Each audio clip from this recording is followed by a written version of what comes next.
వజీర్ సాబ్ నమస్తే. నమస్తే. కొన్ని శతాబ్దాల నుంచి జరుగుతున్న వైకుంఠ ఏకాదశి తిరుమలలో మరి ఈ సంవత్సరం విషాదం అనుకోవాలంటారా, లేదంటే గనక ఏం జరిగింది అనుకోవాలంటారు? ఆ తొక్కిసలాటకి ప్రధాన బాధ్యులు ఎవరు అనుకోవాలంటారు? అక్కడ అసలు తిరుమల తిరుపతిలో జరిగిన తొక్కిసలాటకి బాధ్యులు ఎవరు అనుకోవాలంటారు? అందరికీ నమస్కారం అండి. ముందుగా ముక్కోటి ఏకాదశి శుభాకాంక్షలు తెలియజేస్తూ, నిన్న తిరుపతిలో జరిగినటువంటి ఘోరాతి ఘోరమైనటువంటి ఇది ఒక యాక్సిడెంట్ అనుకోవాలా, లేకపోతే దీన్ని ఎవరైనా వెనక ఉండి నడిపించారనుకోవాలా, లేకపోతే సహజంగా జరిగింది అనేటువంటిది మరి కమిషన్ ఏర్పాటు చేసిన తర్వాత కానీ దానిలో ఉన్నటువంటి రిజల్ట్ బయటికి రాదు. కానీ మాకు తెలిసినటువంటి ఇన్ఫర్మేషన్ ప్రకారం రకరకాలైనటువంటి పుకార్లు చేస్తూ మరి వైసీపీ వాళ్ళు సోషల్ మీడియాలో మామూలు మీడియా వారు రాకముందే వారు మరి తెలియజేశారు అనేటువంటిది మనందరం కూడా తెలిసిన విషయం. ఇవాళ సోషల్ మీడియా ద్వారా ప్రచారాలు చేయటం, అక్కడ రకరకాలైనటువంటి మాకు తెలుస్తుంది ఏంటంటే కొంతమంది అక్కడ కరెంట్ షాక్ తగిలిందనో, లేకపోతే ఎవరో అడ్డుపడ్డారనో, లేకపోతే ఇచ్చేసారనో, లేకపోతే ఇక్కడ పాములు ఉన్నాయనో, అయ్యున్నాయనో, ఇవన్నాయనో అని చెప్పేసి రకరకాలైనటువంటి ప్రచారాలు చేయటం వల్ల ఇది జరిగింది అనేటువంటిది చాలామంది యొక్క రకరకాల అభిప్రాయాలు అక్కడ వస్తూ ఉన్నాయి. అంటే యాక్చువల్గా మేము ఎప్పుడు కూడా మరి ఆ తిరుపతి ఆ స్థానంలోకి ఎప్పుడు వెళ్ళలేదు. కానీ వచ్చినటువంటి మా ప్రజల్లోంచి వచ్చినటువంటి విషయాలని మీ దృష్టికి తీసుకొస్తా ఉన్నాం. ఎందుకంటే ఇక్కడ కొన్ని శక్తులు ఉన్నాయి. ఆ శక్తులు ఏంటంటే ఎప్పుడు చంద్రబాబు నాయుడు గారి పరిపాలనలో బాగా జరుగుతున్నప్పుడు దాన్ని పాడు చేయాలనేటువంటి కొన్ని శక్తులు ఎప్పుడూ ఉంటాయి. రాక్షస జాతి అంటారు వీటిని. వీళ్ళు ఎప్పుడు కూడా రకరకాలైనటువంటి విన్యాసాలతో రెడీగా ఉంటారు. కాబట్టి ఇవాళ మనం దేవుని దగ్గర కూడా రాజకీయం చేయకూడదు. ఎందుకంటే భగవంతుడు ఆయన అన్నీ తెలుసు, కానీ ఆయన మనకు చెప్పట్లేదు, కనిపించట్లేదని మనం అనుకుంటాం. కానీ అన్ని విషయాలు తెలుసు. ఇలాంటి దేవుని దగ్గర కూడా రాజకీయం చేయడం అనేది మహాపాపం. అలాంటి వారు ఎవరైనా చేస్తే కనుక వారు తర్వాత గతంలో ఏ రకంగా అయితే వాళ్ళు నష్టపోయారో అదే రకంగా నష్టపోతారనేది ప్రజలందరి యొక్క అభిప్రాయం. అంటే ఇక్కడ ప్రధానంగా చూసుకుంటే ఏంటంటే కనుక ఒకవైపు జగన్మోహన్ రెడ్డి జిల్లాల పర్యటన అయితే ఏర్పాటు చేస్తున్నారు. ఆయన గతంలోనే చెప్పారు ప్రభుత్వంపై వ్యతిరేకత పెంచండి అంటూ. ఆయన గతంలోనే పిలిపించిన సందర్భం చూసాం. నిన్న నెల్లూరు జిల్లా నేతలతో మాట్లాడుతూ కూడా అదే పిలిపించారు. దాన్ని దీనికి ఏదైనా లింక్ అనుకోవచ్చు అంటారా, లేదంటే గనక అసలు దీన్ని ఎలా చూడాలి? జగన్మోహన్ రెడ్డి అసలు పూర్తిగా చెప్తుంది ఏంటంటే వైసీపీ నాయకులు ప్రభుత్వం పూర్తిగా వైఫల్యం చెందిందని, చంద్రబాబు నాయుడు గారు అసలుకి క్రైసిస్ మేనేజ్మెంట్ చేతకాటలేదంటూ, ఆయనకి డిజాస్టర్ మేనేజ్మెంట్ క్రౌడ్ మేనేజ్మెంట్ కూడా చేతకాటలేదంటూ వాళ్ళు చేస్తున్న విమర్శలు ఎలా చూడాలంటారు మరి దీన్ని? జగన్మోహన్ రెడ్డి అనేటువంటి వారు రాజకీయ వ్యభిచారి. ఎందుకంటే చంద్రబాబు వల్లే తుఫాన్ వచ్చింది అంటాడు, చంద్రబాబు వల్లే వర్షాలు పడలేదు అంటాడు. ఏమంటే ప్రకృతిని కూడా రాజకీయంగా ఉపయోగించేటువంటి మనస్తత్వం గలటువంటి వాడు ఈ జగన్మోహన్ రెడ్డి.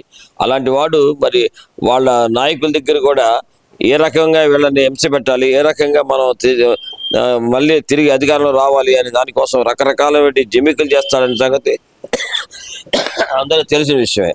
దానిలో భాగంగానే నిన్న నెల్లూరులో జరుగుతూ ఉంది, ఇక్కడ చేశాడు. నిన్న మనం చూస్తూనే ఉన్నాం. ఒక పక్క మరి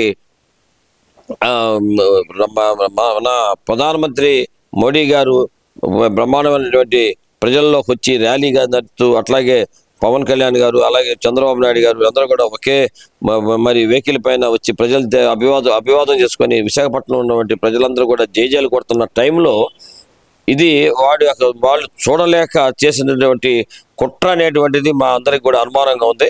మరి అది విచారణ జరిగినప్పుడు కానీ బయటికి వస్తుందని మేము అందరం అనుకుంటా ఉన్నాం. ఎందుకంటే అతను ఒక బాగా ఉన్నది అంటే సహించలేడు. ఆ మనస్తత్వానికి అది దేవుడు మరి ఈ రాక్షస జాతిని కొంతమంది సృష్టించాడు. మరి దేవుడు కూడా వాళ్ళు ఏం చేయలేడు. ఎందుకంటే వాళ్ళు ఎప్పుడు కూడా ఇతరులు బాగుండవు అనేది వాళ్ళు బాగుండకూడదు అనేటువంటి ఆలోచనలో భాగమే అయి ఉండొచ్చు అనేటువంటిది మా అభిప్రాయం. అంటే ఇక్కడ ప్రధానంగా చూసుకుంటే కనుక సంఘటన జరిగిన మరుక్షణమే మంత్రులు కానీ లేదంటే కనుక సంఘటన జరిగిన మరుసటి రోజు ఉదయాన్నే ముఖ్యమంత్రి గారు కానీ అక్కడికి వెళ్ళి స్పందించటము, బాధితులకు భరోసా ఇవ్వటము, ఇవన్నీ చేశారు. మరి గతంలో జగన్మోహన్ రెడ్డి ఈ కచ్చులూరు బోటు ప్రమాదం కానీ, లేదంటే గనక రుయా హాస్పిటల్లో ఆక్సిజన్ అందక 13 మంది చనిపోయినప్పుడు కానీ, ఇంకా చూస్తే కనుక అన్నమయ్య డ్యామ్ కొట్టుకుపోయిన తర్వాత 22 రోజుల తర్వాత వెళ్ళిన వ్యక్తి నిన్న మాత్రం సడన్గా అన్నమయ్య జిల్లాలో జరిగిన దానికి నేను అక్కడికి ఎమ్మటే వెళ్ళిపోయారు. ఎలా చూడాలంటారు అసలు ఈ 3 సంఘటనలుగా హాజరు కాని వ్యక్తి నిన్న మాత్రం సడన్ గా ఎందుకు వచ్చారు అనుకోవాలంటారు అక్కడికి? ఇది గతంలో ఆయన ఏదైనా జరిగితే చంద్రబాబు గారు వెంటనే అటెండ్ అయిన తర్వాత తను వెళ్ళేవాడు. ఇంతకుముందు జరిగినటువంటి ఎన్ని సంఘటనలు జరిగినా కూడా తన 5 సంవత్సరాల్లో ఎప్పుడు కూడా ప్రజల వద్దకి వెంటనే ఒక గంటల్లో వెళ్ళినటువంటి వ్యక్తి ఎప్పుడు కాదు. కానీ ఇవాళ చంద్రబాబు నాయుడు ఇన్స్ట్రుమెంట్ అక్కడ జరగంగానే అక్కడ ఉన్నటువంటి వారు ఆ మంత్రులందరినీ కూడా ఇమీడియట్లీగా వెళ్ళి తిరుపతి వెళ్ళటం జరిగింది. అక్కడికి వెళ్ళి ఇమీడియట్గా అక్కడ ఉన్నటువంటి వారికి సహాయం చేయటం, వారందరినీ హాస్పిటల్ చేర్చడం, ఇవన్నీ కూడా అక్కడ ఉన్నటువంటి మా మంత్రులందరూ కూడా చేశారు. అలాగే హోమ్ మినిస్టర్ కూడా దగ్గరుండి అంతా కూడా మరి కంట్రోల్ చేయటం, అంత కార్యక్రమాన్ని కూడా చేయటం జరిగింది. అలాగే ఇవాళ రాజకీయ ఎత్తుగడలో భాగంగానే ఇంతకుముందు చెప్పున్నా నేను, ఈ యొక్క దేవుణ్ణి కూడా రాజకీయంగా ఉపయోగించుకోవాలనే ఉద్దేశంతోనే అతను గంటల లోపల మరి తెల్లారే వచ్చేసి ఇవాళ దీనంతా కారణం చంద్రబాబు నాయుడే, దీనందరికీ కూడా ఈ ప్రభుత్వమే అని చెప్పి చెప్తున్నాడంటే వెనకాల చాలా కుట్ర దాగిన సంగతి అందరికీ కూడా తెలుసుకోవాల్సిన విషయం అని చెప్పి తెలియజేస్తాం. అంటే ఇక్కడ ఇంకో విషయం కూడా ఏంటంటే ప్రధానంగా ఇక్కడ ఆర్కే రోజా కానీ, లేదంటే భూమన కరుణాకర్ రెడ్డి కానీ, మిగతా కొంతమంది మంత్రులు మాట్లాడుతుంది ఏంటంటే మనిషిని బట్టే, అంటే ఇంకో మాట కూడా అన్నారు, ఎలా రప్పించుకోవాలో వెంకన్నకి జగన్మోహన్ రెడ్డిని వెంకన్న ఇక్కడ దాకా ఎక్కడ ఎలా రప్పించుకోవాలో వెంకన్నకి తెలుసు కాబట్టే రప్పించుకున్నాడు. పవన్ కళ్యాణ్ చేత క్షమాపణలు చెప్పించారు, అక్కడ లడ్డూలో కల్తీ జరగలేదు కాబట్టి ఇదంతా జరిగింది అనే ప్రచారం తెర మీద తీసుకొస్తున్నారు. వాస్తవం చెప్పాలంటే ఇది వాళ్ళు తీసుకొస్తున్న ప్రచారం. ఎలా చెప్పాలా, ఎలా చూడాలంటారు దీన్ని? ఇది మానవత్వంతో కూడినటువంటి విషయాన్ని పవన్ కళ్యాణ్ గారు మనస్ఫూర్తిగా ప్రజలకు క్షమాపణ చెప్పడం అనేది ఒక మహోన్నతమైనటువంటి వ్యక్తిత్వం గల వ్యక్తిగా ఇవాళ అతను ఎదిగాడు. ఎందుకంటే అంత హోదాలో ఉండి తన వల్ల ప్రభుత్వం వల్ల కలిగినటువంటి ప్రజలకు జరిగినటువంటి అన్యాయాన్ని కోసం అతను క్షమాపణ చెప్పాడు. అంతేగాని నీ ముఖం చూసి చెప్పలేదు, ఆ రోజా ముఖం చూసి చెప్పలేదు, జగన్మోహన్ రెడ్డి ముఖం చూసి చెప్పలేదు. అది ఒక సభ్యత, ఒక సంస్కారం కలిగినటువంటి వ్యక్తిగా చెప్పడం అనేది అంత గమనించాలి. కానీ మీలాగా వాళ్ళని ఎవరైతే బాధితులు ఉన్నారో వాళ్ళ మీద కేసులు పెట్టినటువంటి చరిత్ర మీది.